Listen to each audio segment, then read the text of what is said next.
कई बार ऐसी घटनाएं जीवन में घटती हैं जो हमें लगता है ये तो हमारे बड़े प्रतिकूल हो गया, ये कैसे हो गया। और जब प्रतिकूल घटना घटती है तो हमें बहुत तकलीफ होती है। हमें लगता है भगवान ने हमारे साथ ऐसा क्यों किया, हम इतना भजन करते हैं हमारे साथ ऐसा क्यों हुआ। पर ऐसी स्थिति आए तो सोचना कि परमात्मा का हर एक विधान मंगलमय होता है। वो जो कर रहे हैं मेरे भले के लिए कर रहे हैं, वो जो कुछ कर रहे हैं मेरे अच्छे के लिए ही कर रहे होंगे। उनका हर विधान मंगलमय है, तो हम क्यों चिंता करें। बच्चे के पैर में फोड़ा हो गया, माँ डॉक्टर के पास ले गई, डॉक्टर चीरा लगा रहा है और माँ पकड़ के बैठी है। बच्चे को क्या लग रहा है, मेरी माँ बड़ी निष्ठुर है, मेरी शत्रु है। बताओ, मेरा पैर पकड़ के कटवा रही है, ये चाकू चलवा रही है, ये मेरी दुश्मन है। तो सच बताओ, क्या वो माँ उस बालक की दुश्मन है। वो जानती है कि यदि ये चीरा नहीं लगाया इसमें रोग लग जाएगा, भयंकर बीमारी लग जाएगी। उस बालक के स्वास्थ्य को देखते हुए उसके पैर पर माँ चीरा लगवाती है कि नहीं, चाकू चलवाती है। उसी प्रकार वह परमात्मा भी कभी कभी ऐसा भी करता है जो हमें बड़ा प्रतिकूल लगता है, पर हमारा भरोसा दृढ़ होना चाहिए, हमारे मन में निश्चय पक्का होना चाहिए कि मेरे प्रभु जो कुछ कर रहे हैं वो सब मेरे भले के लिए कर रहे हैं, सब अच्छा हो रहा है। तो कुछ गलत भी होगा वो भी अच्छा होने लग जाएगा, फिर तो भगवान को चिंता करनी ही पड़ेगी। अब वो तेज तेज चलने से वो द्रौपदी के पैरों की चप्पल चटपट हो रही थी। कहां ले जा रहे हैं, भीष्म जी के शिविर में। जिससे पहले दुर्योधन की पत्नी पहुंचे उसको आशीर्वाद मिले, उसके पहले मैं द्रौपदी को आशीर्वाद दिला दूं और इसको आशीर्वाद मिल जाएगा अखंड सौभाग्यवती होने का, तो फिर इसके पांचों पति सुरक्षित हो जाएंगे, पर उनको कोई मार नहीं पाएगा। ये योजना है द्वारिकाधीश की।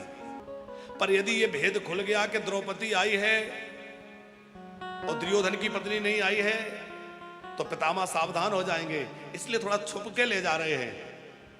चप्पलों की आवाज, श्री कृष्ण ने उन चप्पलों को लिया, एक कपड़े में पीतांबर में लपेटा और ऐसे रख लिया, ला मुझे दे दे, भगत वत्सलता ही अहुलसानी। और उसके बाद शिविर के बाहर पहुंचे और श्री कृष्ण बोले, सुनो द्रौपदी, मैं यहीं खड़ा हूं, मैं बाहर रहूंगा, तुम अंदर जाओ और पितामह आंख बंद करके ध्यान कर रहे होंगे, चुपचाप प्रणाम करना, बोलना मत, बस प्रणाम कर लेना, सारा काम बन जाएगा। और यदि वो तुम्हें देख ले, पहचान ले और पूछे कि किसके साथ आई हो, तो मेरा नाम मत ले देना, नहीं तो पितामह बिगड़ जाएंगे। अब द्रौपदी गई और जाकर के पितामह को प्रणाम किया।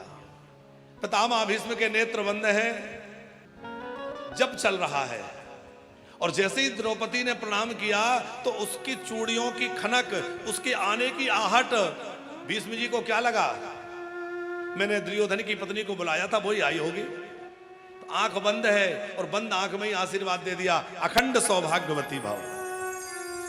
और जैसे ही आशीर्वाद मिला द्रौपदी बोल पड़ी, अच्छा दादाजी, अब आशीर्वाद दिया है तो आप अपने आशीर्वाद को ध्यान रखना, एक भी कम नहीं होना चाहिए इस युद्ध में। इतना सुनते ही तो पितामह के नेत्र खुल गए और नेत्र लाल हो गए। द्रौपदी, तू कैसे आई? मैंने तो भानुमति को बुलाया था, इतनी रात्रि में तुझे अचानक आने का कैसे मन में ख्याल आ गया? जरूर तुझे कोई लेके आया होगा, सच बता कौन लेके आया है? अब द्रौपदी डर रही है, मना किया है बताने को, अब झूठ कैसे बोले? तो बोली, वो एक मेरा भाई है, मैं उसके साथ आई हूं। कौन भाई है? बोले, वो हमारे यहां दूध देने आता है, ग्वाला है, ग्वाला है। अब ऐसे श्री कृष्ण ग्वाले ही तो है। समझ गए पितामह भीष्म, बातें बना रही है क्योंकि इसकी जुबान लड़खड़ा रही है। चल दिखा तेरा कौन सा भाई है, कौन सा ग्वाला है। और बाहर आकर देखा तो क्या देखा कि काली कमली ओढ़े हुए एक वृक्ष के पास में श्याम सुंदर खड़े हुए हैं, द्वारिकानाथ खड़े हुए हैं। उन द्वारिकाधीश को देख करके पितामह भीष्म ने कहा, क्यों, आखिर तुमने इसको आशीर्वाद दिलवा ही दिया, तुम वही करते हो जो तुम्हें ठीक लगता है। खैर जो होना था। अब इतना ध्यान रखना कि जिस समय शरीर से प्राण निकले उस समय इतना कर देना कि आप सामने खड़े रहे। मेरे देह से जब प्राणों का उत्सर्ग हो तो आपको देखते देखते हो इतनी कृपा कर देना। श्री कृष्ण ने कहा दादाजी आप जैसे भक्तों के लिए तो मैं अपना सर्वस्व न्यौछावर कर देता हूं, आप जैसे भक्तों पर तो मैं बारी बारी।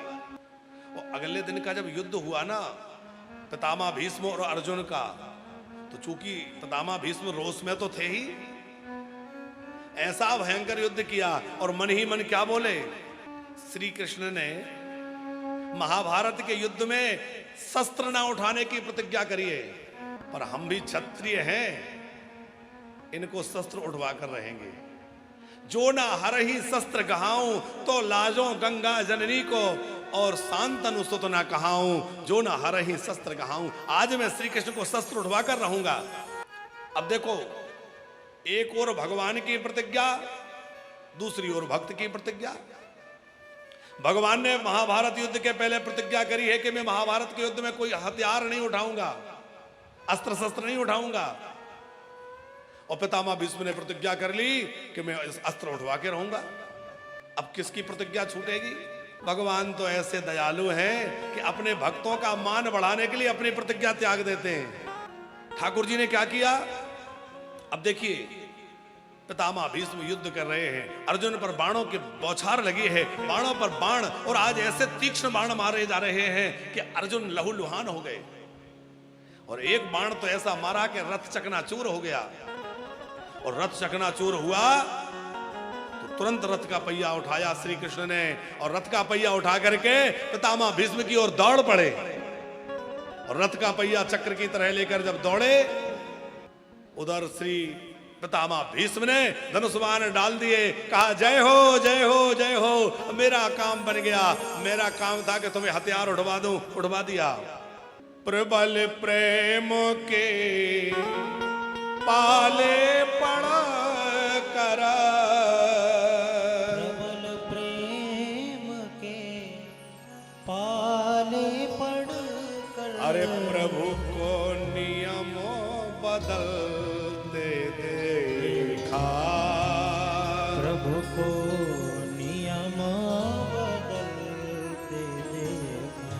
अपना मान टले टल जाए, अपना मान ये है भगवान की भक्त वत्सलता।